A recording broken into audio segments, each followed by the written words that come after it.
BBC News with Chris Beyrou. Virginia Jeffrey, who accused Prince Andrew and the disgraced financier Jeffrey Epstein of sexual abuse, has died by suicide at her home in Australia. She was 41. Prince Andrew has always denied the accusations but reached an out-of-court settlement with Ms Geffrey in 2022. Crowds have started to gather at St Peter's Square in Rome for the funeral of Pope Francis later this morning. More than 200,000 members of the public and 50 heads of state are expected to attend the open-air mass.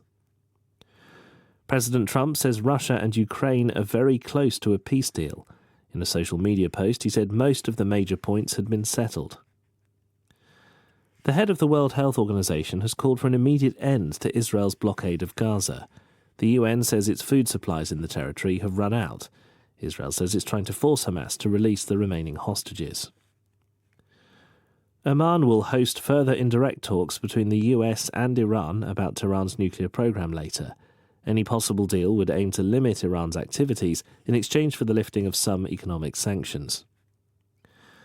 A woman in Brazil has been sentenced to 14 years in jail for writing an offensive message in lipstick on a statue during riots in Brasilia. Deborah Rodrigues took part in the unrest with supporters of the former president Jair Bolsonaro. A former Taliban commander has pleaded guilty to kidnapping an American journalist and 2 Afghan nationals in Afghanistan in 2008.